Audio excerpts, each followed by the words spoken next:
Hello বন্ধুরা, আমি মিতা। আমার চ্যানেলে আপনাদের সবাইকে স্বাগত জানাই। আজকে আমি মুগ ডাল দিয়ে নিরামিষ বাঁধাকপি রান্না করে দেখাবো। আশা করি আপনাদের ভালো লাগবে। আর নিরামিষ বাঁধাকপি বানানোর জন্য এখানে একটা আমি মিডিয়াম সাইজের কপি নিয়েছি। কপিটার প্রথমে যে সবুজ রঙের পাতাগুলো থাকে সেটাকে ছাড়িয়ে নিয়েছি। কপি ভাপানোর জন্য আমি এখানে আগে থেকে কড়াইতে জল গরম করতে বসিয়েছিলাম। এরপর গরম জলের ভেতরে কপিটা দিলাম। এখানে মিনিট দুয়েক কপিটাকে ভাপিয়ে নেব।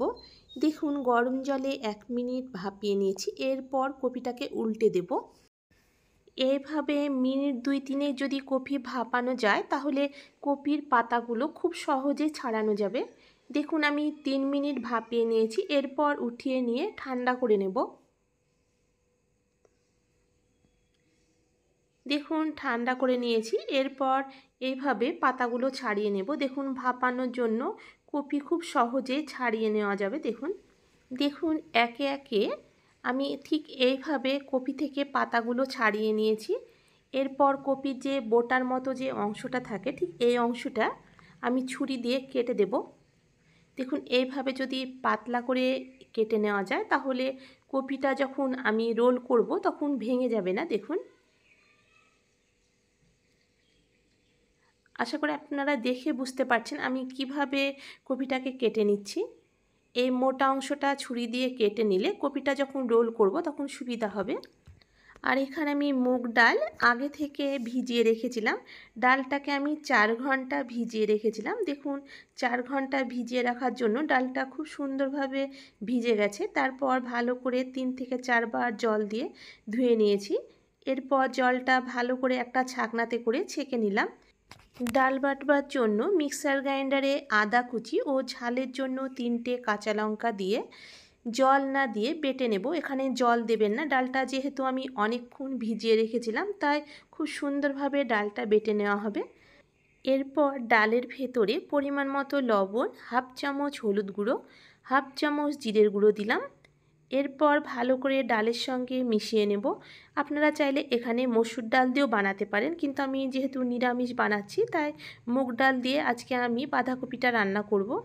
দেখুন ভালো করে মিশিয়ে নিয়েছি। এরপর একটা থালাতে বাঁধাকপিটা ভালো করে বিছিয়ে দিলাম। তারপর যে মুগ ডালের আমি ব্যাটারটা বানিয়ে রেখেছিলাম সেটা চামচ দিয়ে ভালো করে পাতার উপরে মাখিয়ে নেব। আশা করি আপনারা দেখে বুঝতে পারছেন আমি কিভাবে বাঁধাকপির পাতার উপরে ডালগুলো দিচ্ছি। একটা পাতা বিছিয়ে দেবার পর আবারও একটা পাতা দিলাম। ঠিক স্তর বাই স্তর একটা করে কপির পাতা দেব আর এইভাবে ডাল বাটাটা দেব। এখানে পরপর আমি 4টে পাতা দিলাম।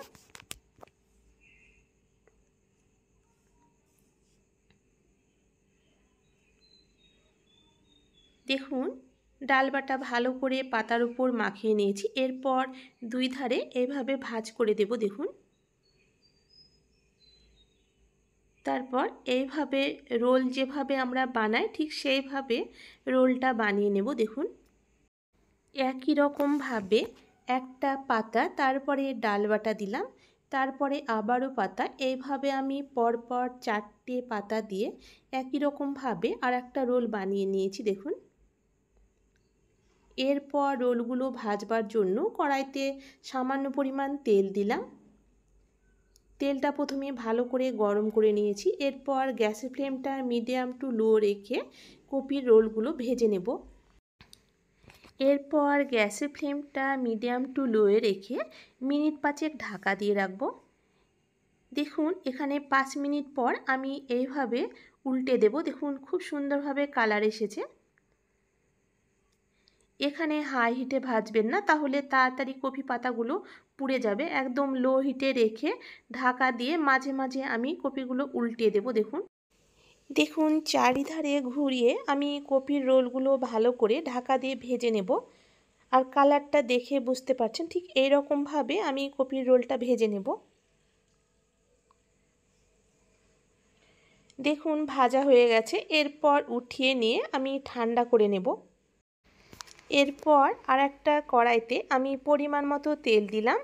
এরপর ফোড়নে হাফ চামচ গোটা জিরে, 4টে ছোটো এলাচ, 4টে লবঙ্গ, 2টো শুকনো লঙ্কা, 1টা তেজপাতা এবং 1টা দারচিনি দিয়ে 30 থেকে 40 সেকেন্ড গরম মশলা ভেজে নিয়েছি। এরপর গ্যাসের ফ্লেমটা একদম লো করে দিয়ে 1 চামচ আদা বাটা, হাফ চামচ ধনে গুঁড়ো, হাফ চামচ জিরে গুঁড়ো, হাফ চামচ ঝাল লঙ্কার গুঁড়ো এবং হাফ চামচ হলুদ গুঁড়ো দিয়ে মশলা কষিয়ে নেব। এরপর এখানে কালারের জন্য সামান্য পরিমাণ কাশ্মীরি লঙ্কার গুঁড়ো দিলাম। দেখুন মশলা কষিয়ে নিয়েছি। এরপর একটা মিডিয়াম সাইজের টমেটো কুচি দিলাম। টমেটো যাতে তাড়াতাড়ি নরম হয়ে যায় তাই সামান্য পরিমাণ লবণ দিয়ে গ্যাসের ফ্লেমটা লো করে দিয়ে মিনিট 6-7 টমেটো কষিয়ে নেব। এদিকে টমেটো কষানো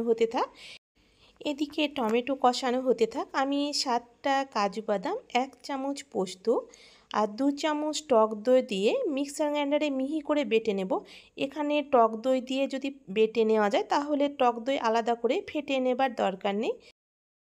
এদিকে কপির রোলটা ঠান্ডা হয়ে গেছে। এরপর ছুরি দিয়ে এইভাবে কেটে নেব ছোট ছোট করে।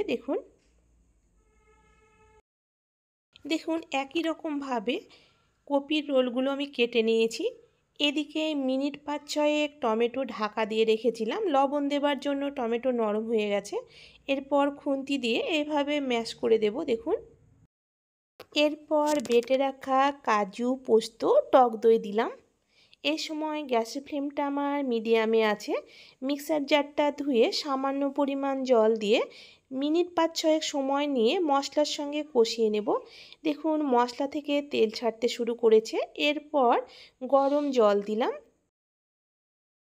পরিমাণ মতো লবণ, এরপর এখানে 1 চামচ চিনি দিলাম। যেহেতু টমেটো টক দই ব্যবহার করেছি তাই চিনি দেবেন, তাহলে স্বাদের ব্যালেন্সটা খুব সুন্দর আসবে। দেখুন এদিকে ঝোলটা ফুটে উঠেছে। এরপর কেটে রাখা বাঁধাকপির রোলগুলো দিলাম। রোল দেবার পর গ্যাসের ফ্লেমটা মিডিয়ামে করে ঢাকা দিয়ে মিনিট 5-6 ফুটিয়ে নেব। এইভাবে 10 থেকে 12 মিনিট মিডিয়াম হিটে ঢাকা দিয়ে রাখলে কপি ও ডাল পুরোপুরি সেদ্ধ হয়ে যাবে। দেখুন মিনিট 5-6 পর ভালো করে নাড়াচাড়া করে দিয়ে আবারও ঢাকা দিয়ে মিনিট 6 ফুটিয়ে নেব, তাহলে পুরোপুরি সেদ্ধ হয়ে যাবে। দেখুন মিডিয়াম টু লো হিটে 10 থেকে 12 মিনিট আমি এইভাবে রান্না করে নিয়েছি। এখানে বাঁধাকপি পুরোপুরি সেদ্ধ হয়ে গেছে, গ্রেভিটা অনেকটাই কমে গেছে। এরপর 1 চামচ গরম মশলা গুঁড়ো এবং 1 চামচ ঘি, তারপর সামান্য ধনেপাতা কুচি দিয়ে লো হিটে 2 মিনিট স্ট্যান্ডিং টাইম রাখবো। তারপর গ্যাসটা বন্ধ করে দিয়ে পরিবেশন করব নিরামিষ বাঁধাকপি। আপনারা একবার এইভাবে বাড়িতে রান্না করে দেখুন, আশা করছি খুব ভালো লাগবে। আজকের মতো এই পর্যন্ত বন্ধুরা, দেখা হচ্ছে পরবর্তী ভিডিওতে। ততক্ষণে সবাই ভালো থাকবেন, সুস্থ থাকবেন। ধন্যবাদ বন্ধুরা আমার আজকের এই ভিডিওটি দেখার জন্য।